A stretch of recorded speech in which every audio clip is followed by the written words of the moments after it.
Quelques semaines seulement vont s'écouler entre la démission de Paul Lévy de la présidence du VKPD et son exclusion du parti, semaine cruciale dans l'histoire du communisme allemand, sur lesquelles la lumière est loin d'être faite. Car les adversaires de Lévy n'entendent pas que l'affaire italienne se termine par un simple changement de l'équipe dirigeante en Allemagne.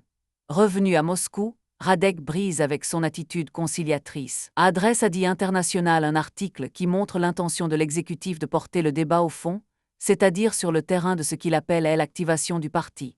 Radek affirme en effet que Lévy ne brandit contre l'exécutif, à propos de la scission italienne, l'épouvantail de la scission mécanique, que parce que ce même exécutif l'a critiqué, lui, sur le terrain de la pratique de la direction allemande, le rendant personnellement responsable de sa passivité. Pour lui, l'ancienne direction s'est montrée incapable de passer de la défensive forcenée de 1919 à l'offensive accrue rendue possible par la radicalisation des masses des ouvriers indépendants en 1920. Il faut être net, le VKPD traverse une crise grave, et la preuve en est dans le fait qu'il n'agit pas et se contente de discuter, à un moment où l'action seule pourrait éclairer les problèmes posés. L'article fait apparaître de la part de l'exécutif une volonté d'activer le parti allemand, de rompre avec la routine de l'agitation et de la propagande, la lutte nécessaire contre le passe par là et Radek blâme l'attitude conciliatrice de Brandlöffel, Stoeke et Talémé. Le 14 mars, il le précise dans une lettre confidentielle adressée à Brandlöffel, Froelich, Ernst Meyer-Böttcher, membre de la centrale, ainsi qu'à Talémé et Félix Wolff. Lévy cherche à bâtir une fraction sous le mot d'ordre, parti de masse ou secte. L'escroquerie, c'est que, par cette politique, il est en train de diviser le parti de façon catastrophique alors que nous pourrions attirer à nous des masses nouvelles en activant notre politique. Personne ici ne songe à une scission mécanique, ni à une quelconque scission en Allemagne. Il faut s'attacher à mettre au jour les oppositions, à faire de l'aile gauche la force qui dirige. Lévy s'en ira vite. Mais il faut tout faire pour empêcher Domig et Zetkin de partir avec lui. Tout dépend de la situation politique mondiale. Si la faille entre l'Allemagne et l'entente s'agrandit, et dans l'éventualité d'une guerre avec la Pologne, nous parlerons. C'est précisément parce que ces possibilités existent que vous devez tout faire pour mobiliser le parti. On ne peut pas déclencher une action comme on tire un coup de revolver. Si maintenant vous ne faites pas tout par une pression incessante en vue de l'action, pour donner à la masse communiste le sentiment qu'on a besoin d'elle, vous échouerez de nouveau à un moment décisif. Au moment des décisions politiques de portée mondiale, moins penser à la formule radicale qu'à l'action, à mettre les masses en mouvement. Au cas où la guerre arriverait, ne pas penser à la paix, ni à seulement protester, mais à prendre les armes. La mission de Béla Enkunfl. On ignore la date exacte de l'arrivée à Berlin de Béla Enkunfl, que l'on peut seulement situer aux environs de la fin février ou de début mars. Militant social-démocrate en Hongrie avant-guerre, le nouveau président de l'exécutif de l'Internationale a été gagné au bolchevisme alors qu'il était prisonnier de guerre, en 1917, et, revenu clandestinement en Hongrie, y a fondé le Parti communiste. Arrêté, il est sorti de prison pour présider le Conseil des commissaires du peuple et diriger le parti né de la fusion avec les social-démocrates. Il a réussi à s'échapper après la chute du régime des conseils et s'est réfugié à Moscou, où il a travaillé dans les services politiques de l'Armée rouge. On lui a vivement reproché en 1920 d'avoir, contrairement à la parole donnée, fait exécuter des prisonniers blancs de l'armée de Rangel Frey Lénine. Après avoir parlé de le faire fusiller, s'est finalement contenté de l'expédier en mission au Turkestan. L'homme est courageux mais médiocre. Lénine n'a jamais dissimulé qu'il le tenait en piètre estime et en partie pour responsable, par ses erreurs opportunistes, de l'effondrement final de la République des Conseils de Hongrie. C'est peut-être pour cette raison qu'il fait depuis profession de gauchisme, ne manquant aucune occasion de pourfendre les opportunistes, notamment ceux du parti allemand, dans les colonnes de Communismus. Il est vigoureusement contesté parmi les émigrés hongrois. On lui reproche notamment d'employer des méthodes fractionnelles et de ne reculer ni devant la menace ni devant la corruption. C'est pourtant un personnage important, membre de l'exécutif avant le deuxième congrès entré par la suite au petit bureau, et qui doit sans doute à ses fonctions de passer pour un inconditionnel de Zénovifre. En même temps que lui arrivent à Berlin deux autres collaborateurs de l'exécutif, Joseph Poganv, hongrois également, ancien président du Conseil des soldats de Budapest, et le juif polonais Samuel Fies, venu de l'organisation sioniste révolutionnaire Poalzion, connu à cette époque sous le nom de Guralski, et qui va en Allemagne se faire appeler August Verklein. Il faudra peut-être attendre l'ouverture totale des archives de l'Internationale et du Parti russe pour connaître le contenu exact de la mission confiée en Allemagne à Béla Enkunfl, et s'il s'agissait même de missions particulières. Les documents connus ne fournissent aucun indice. Dès le mois d'avril 1921 d'ailleurs, Curgier, qui représentait alors à l'exécutif la centrale du parti allemand, avait assuré qu'il n'avait jamais été question de cette mission à l'exécutif. Il a confirmé récemment qu'elle n'avait fait l'objet à Moscou d'aucune réunion ni d'aucune allusion, du moins en sa présence. On peut seulement supposer, d'après la lettre de Radek, que la crise du parti allemand n'était que l'un des aspects des préoccupations des dirigeants de l'international. La brusque aggravation de la tension en Europe, l'ultimatum de l'entente exigeant le désarmement des gardes civiques en Allemagne, l'extension de la zone d'occupation alliée et l'approche du plébiscite en Haute-Silésie constituaient, avec les préparatifs militaires en Pologne, un ensemble inquiétant. Il faut en tout cas renoncer à la thèse selon laquelle la mission de Béla Kempfer aurait été en rapport avec l'insurrection de Kronstadt, certainement postérieure à son départ. Le plus vraisemblable dans l'état actuel des informations est que Béla Kempfer a agi de sa propre initiative, avec la conviction qu'il aurait le soutien et l'approbation de l'exécutif. On répétait volontiers en effet, dans l'entourage de T. Zenowivre, qu'à défaut de victoire de grande lutte du prolétariat international, permettrait à la Russie de faire l'économie de la NEP.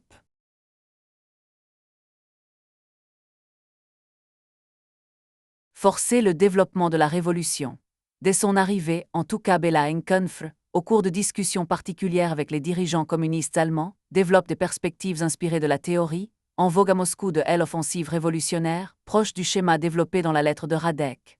Pour lui aussi, la crise internationale ne peut manquer d'aggraver les conditions de vie du prolétariat allemand, et le parti unifié devant cette situation ne peut se cantonner dans une attitude passive ou même expectative.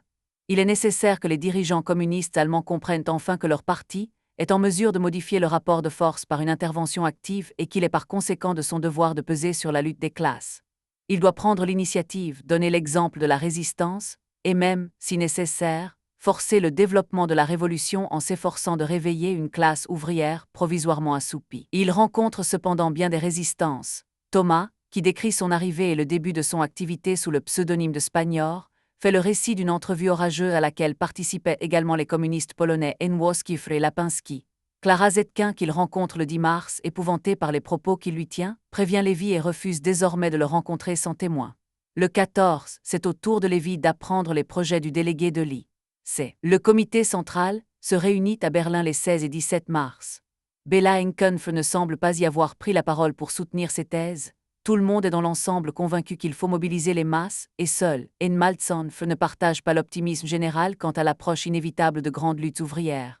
Brandloff présente un rapport inspiré de l'analyse faite à Moscou par l'exécutif quand il affirme « Si la révolution ne fait pas tourner les choses autrement, nous aurons sous peu une guerre anglo-américaine.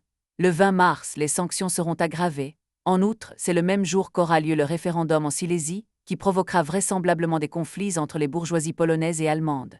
Il y a 90% de chances pour qu'on en arrive à des conflits armés. » Il est soutenu avec fougue par Paul Froelich que la philosophie de l'action dans cette conjoncture internationale dramatisée conduit à assurer « Nous devons par notre activité tout faire pour que se produise une rupture entre l'entente et l'Allemagne, au besoin par une provocation. » Ce que la centrale propose maintenant, c'est la rupture complète avec le passé. Jusqu'à maintenant, notre tactique consistait à laisser venir les choses et dès qu'une situation était donnée, nous prenions nos décisions dans ce cadre. Aujourd'hui, nous devons nous-mêmes forger le destin du parti et de la révolution. Pourtant, le comité central ne semble pas avoir décidé à cette date d'une action immédiate. Brandloff écrira plus tard. Il fut décidé, au cas où le plébiscite de Haute-Silésie conduirait à un conflit armé, d'appeler les masses à la lutte contre cette aventure insensée. Admettant que les sanctions provoquées par la résistance passive du gouvernement allemand aux exigences de l'entente, ou que l'accord de l'Allemagne avec cette dernière, pouvait entraîner la fermeture de nouvelles usines et la réduction de la production, le comité central décida, dans le cas où la misère forcerait les sans-travail ou les ouvriers en chômage à descendre dans la rue, de tout faire pour organiser la lutte, la mener avec vigueur, mettre les masses en mouvement. Estimant qu'il convient de cesser de s'opposer par principe aux grèves partielles, le comité central décide en outre de consacrer tous ses efforts à l'élargissement des grèves en cours d'ouvriers agricoles pour leurs augmentations de salaire. Il estime qu'une victoire partielle dans un secteur, même très particulier, rendrait confiance aux masses et éveillerait leur esprit offensif. La politisation des mouvements grévistes pourrait s'effectuer sous les mots d'ordre d'abat le gouvernement Feuerbach. Alliance avec la Russie soviétique, qui permettrait l'unification. Il décide enfin que, dans le cas où le gouvernement tenterait de faire intervenir la police ou Reichswehr contre les grèves de masse prévues, le Parti communiste devrait organiser la résistance armée. Aucune de ces actions n'est pourtant prévue dans l'immédiat. La semaine qui vient est celle qui précède les congés de Pâques, et toutes les usines doivent fermer du 25 au 28 mars inclus. C'est précisément ce délai que le parti doit tenter de mettre à profit pour se préparer à l'action dans la semaine qui suivra Pâques. Or, avant la fin de la réunion du comité central, arrivent d'Allemagne centrale des informations qui vont bouleverser le plan primitif.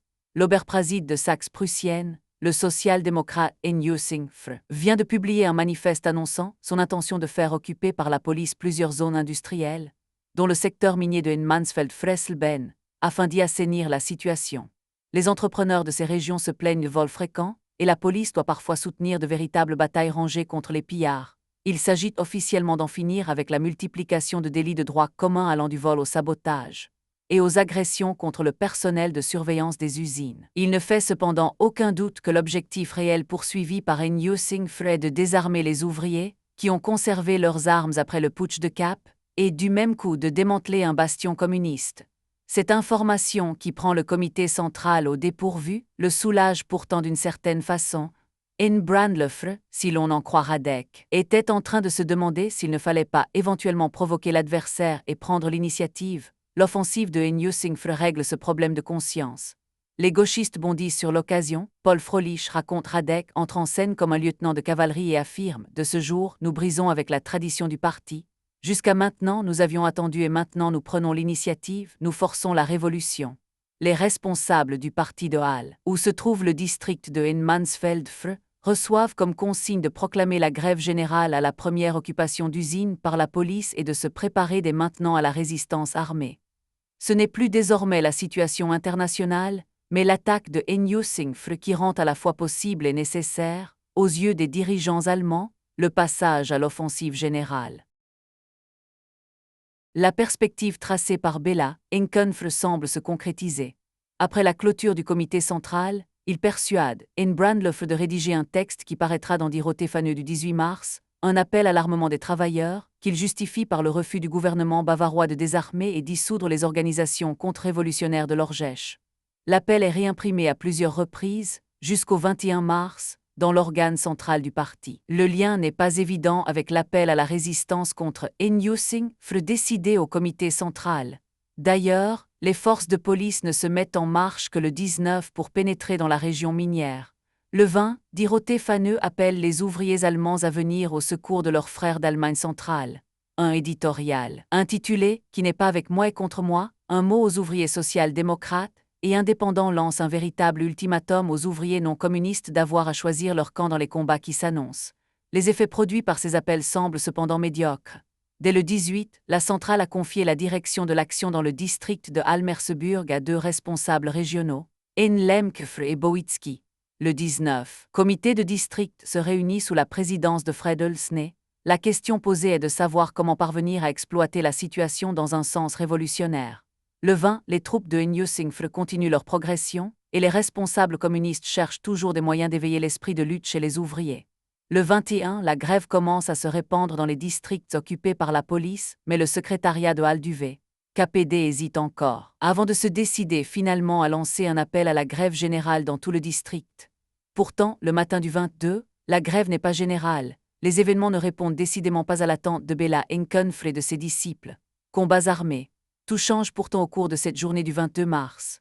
D'abord Eberlin arrive à Halle et explique aux dirigeants locaux qu'il faut absolument provoquer en Allemagne centrale un soulèvement qui serait la première étape de la révolution. Tous les moyens lui paraissent bons pour sortir les ouvriers de leur passivité, et il va jusqu'à proposer l'organisation de faux attentats contre le Parti communiste et les autres organisations ouvrières, ou l'enlèvement de dirigeants connus dont on pourrait accuser la police et les réactionnaires, et provoquer ainsi la colère des masses.